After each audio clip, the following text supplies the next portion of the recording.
Halo teman-teman, Assalamualaikum warahmatullahi wabarakatuh. Balik lagi di channel YouTube aku, Isma Oktadiana.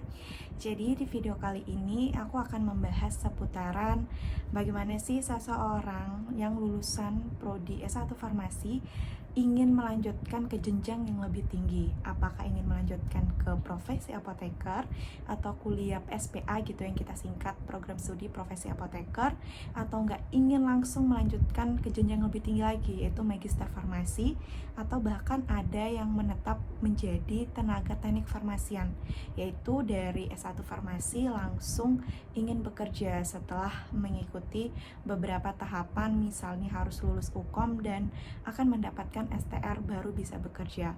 So, stay tune terus di video ini. Jadi teman-teman, sebelum aku bahas lebih lanjut mengenai hal-hal yang harus kita perhatikan pada saat kita memilih untuk bekerja atau menjadi TTK, atau kita ingin melanjutkan profesi apoteker, atau kita ingin melanjutkan langsung ke jenjang yang lebih tinggi yaitu S2 farmasi.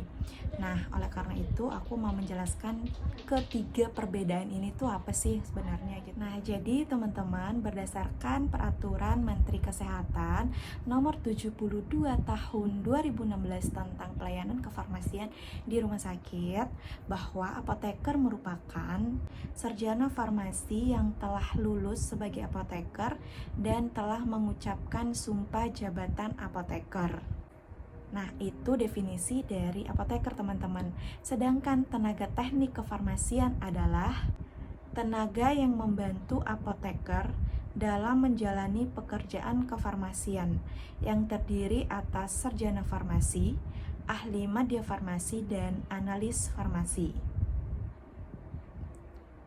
Kemudian untuk magister farmasi sendiri, ini tidak berdasarkan peraturan Menteri Kesehatan ya teman-teman, tapi secara garis besar bahwa magister farmasi merupakan lulusan yang mampu mengembangkan ilmu kefarmasian, mengelola riset kefarmasian, serta menyelesaikan permasalahan kefarmasian sesuai dengan bidang peminatan. So, teman-teman sudah tahu ya perbedaan dari apoteker, tenaga teknik farmasian, dan magister ilmu kefarmasian. Jadi, kita selanjutnya akan membahas tentang hal-hal apa saja yang harus teman-teman tahu nih, supaya tidak bingung untuk melanjutkan apoteker atau magister farmasi atau langsung bekerja menjadi tenaga teknik kefarmasian. Oke teman-teman, jadi yang harus kita perhatikan yang pertama, kalau kita ingin melanjutkan untuk studi lanjut, misalnya profesi apoteker atau PSPA, program studi profesi apoteker, hal yang pertama yang harus teman-teman pikirkan yaitu biaya. Apakah dari biaya kita itu tercukupi? Karena tidak semua apoteker itu ada program beasiswanya, kecuali dari pemerintah daerah teman-teman gitu ya, Pemkot atau Pemkat, di mana ada tinggal atau teman-teman tinggal itu sudah menyediakan gitu ya bagi lulusan yang ingin melanjutkan kuliah yang lebih tinggi lagi, misalnya di profesi apoteker. Nah, itu tergantung dari pemerintah kota setempat atau pemerintah kabupaten setempat. Oh ya teman-teman, kemudian yang ingin aku sampaikan juga di video kali ini bahwa nanti untuk biaya juga misalnya ada dari mahasiswa yang lulusan dari kampus tersebut, biasanya ada beberapa instansi yang mau menyekolahkan gitu ya, yang mau memberikan beasiswa kepada mahasiswi lulusannya. Tetapi nantinya mahasiswa tersebut akan menandatangani beberapa kontrak khusus gitu ya, misalnya si A gitu ingin melanjutkan di kampus A, B, C, atau D, nanti yang tempat dia inginkan atau di mana dia lulus gitu. Nantinya biasanya nanti ada perjanjian khusus nih antara si A ini sama kampus di mana dia akan diberikan beasiswa penuh biasanya.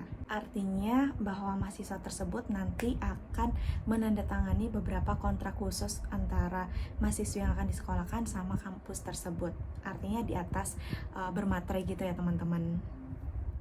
Oke teman-teman, hal yang kedua yang ingin aku sampaikan bahwa nantinya jika kita kuliah apoteker dan sudah menjadi sejawat apoteker bagi teman-teman kita yang lain, nantinya kita akan mendapatkan beberapa pekerjaan atau terbuka nih beberapa gerbang pekerjaan untuk lulusan apoteker karena mereka sudah memiliki kompetensi di bidangnya masing-masing, pengalaman internship gitu ya, baik bekerja di pelayanan kefarmasian maupun non pelayanan kefarmasian seperti di industri farmasi, bahkan di pedagang besar farmasi, serta kewenangan yang tidak dimiliki oleh pemegang ijazah yang bergelar magister farmasi. Artinya jenjang karir lulusan profesi apoteker ini bisa bekerja gitu ya di mana-mana teman-teman, sehingga nanti bisa bekerja sebagai pelayan farmasian gitu ya, atau bahkan bisa bekerja di distributor farmasi itu sendiri. Bahkan tidak sampai di situ teman-teman. Jadi kita bisa merangkap langsung sebagai PSA, pemilik sarana apotik, plus menjadi penanggung jawab apotik.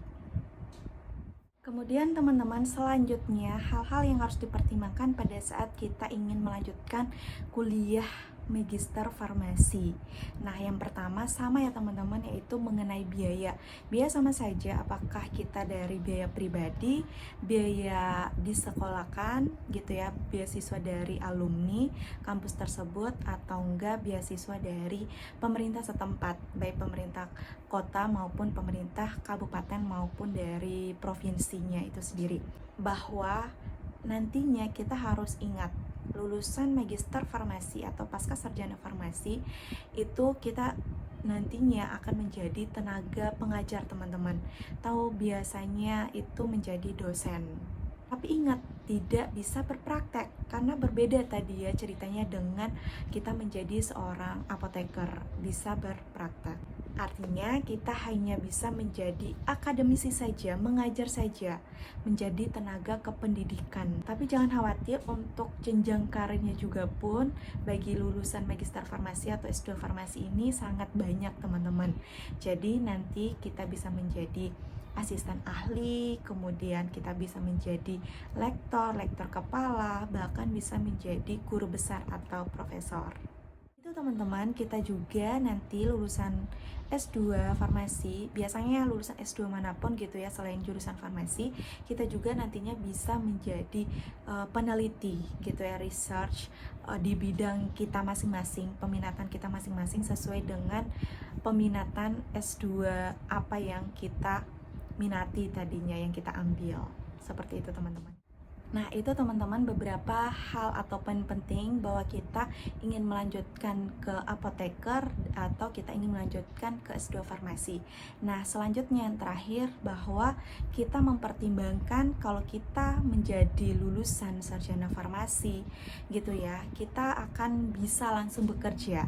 Tapi dengan beberapa syarat teman-teman, seperti yang pada saat aku opening tadi, ada beberapa persyaratan kalau kita ingin langsung bekerja setelah kita lulus menjadi seorang sarjana farmasi. Misalnya kita harus mengikuti ujian kompetensi supaya mendapatkan surat tanda registrasi teman-teman. Nah, baru kita bisa bekerja. Harapannya sama kok teman-teman. Nanti misalnya kita menjadi lulusan sarjana farmasi, harapannya kita bisa juga kok bekerja di pelayanan kefarmasian seperti rumah sakit, apotik, puskesmas gitu ya. Akan tetapi jenjang karir kita itu teman-teman terbatas. Kita hanya sebagai asisten pendamping apoteker. Tapi ingat teman-teman, kita bekerja menjadi lulusan sarjana farmasi itu sudah menjadi alasan yang sangat kuat kenapa kita ingin bekerja terlebih dahulu, supaya nantinya kita bisa kuliah menjadi seorang apoteker, bahkan kita juga bisa langsung kuliah ke jenjang lebih tinggi, yaitu S2 farmasi. Jadi teman-teman, apapun pilihan dari teman-teman, baik ingin melanjutkan profesi apoteker, S2 farmasi, atau bahkan teman-teman langsung bekerja, itu hal yang teman-teman inginkan gitu ya, sesuai dengan apa yang teman-teman butuhkan saat ini. Jadi jangan hanya ikut-ikut teman-teman yang lain, bahwa ada si A ingin lanjut apoteker ngikut si A, kemudian ada teman-teman ingin lanjutkan S2 ikut juga gitu ya. No teman-teman, tidak seperti itu. Jadi apa yang teman-teman butuhkan, apa yang teman-teman inginkan gitu ya, monggo. Jenjang karir teman-teman tuh teman-teman yang hanya bisa mengatur sendiri, sehingga nantinya apapun yang kita sudah lakukan, yang penting itu sudah niat dari diri kita, tidak ikut teman-teman yang lain, sehingga nantinya apapun pilihan dari teman-teman, semoga itu menjadi yang terbaik. Saya doakan, amin amin ya robbal alamin. Teman-teman sekalian, dari apapun alasan yang sudah saya sampaikan kepada teman-teman semua, jangan beranggapan bahwa kita bekerja nantinya tidak menjadi salah satu alasan kita untuk bisa mungkin melanjutkan atau memilih menjadi apoteker, tenaga teknik kefarmasian, atau S2 farmasi. Itu tidak menjadi alasan semua. Tadi seperti yang sudah saya sampaikan bahwa kita bisa menjadi pharmapreneur teman-teman, businessman, businesswoman, sehingga kita juga bisa mempekerjakan orang lain. Banyak di luar sana yang lulusan sarjana farmasi, yang lulusan menjadi seorang magister farmasi gitu ya. Banyak yang ingin melanjutkan bisnisnya gitu ya, baik di bidang sesuai bidangnya, bahkan di luar bidangnya teman-teman. Nah itu semua merupakan pilihan dari teman-teman semua gitu ya. Jadi intinya kita harus bisa memilih yang terbaik menurut teman-teman semua. Oke teman-teman, itu beberapa hal poin penting yang aku sampaikan di video kali ini mengenai beberapa hal atau poin penting bagaimana teman-teman bisa memilih untuk melanjutkan untuk profesi apoteker kuliahnya, atau menjadi seorang TTK, tenaga teknik farmasi, atau bahkan bisa menjadi kuliah di S2 farmasi. Tentukan pilihan dari teman-teman. Oke teman-teman, sekian dulu video aku kali ini.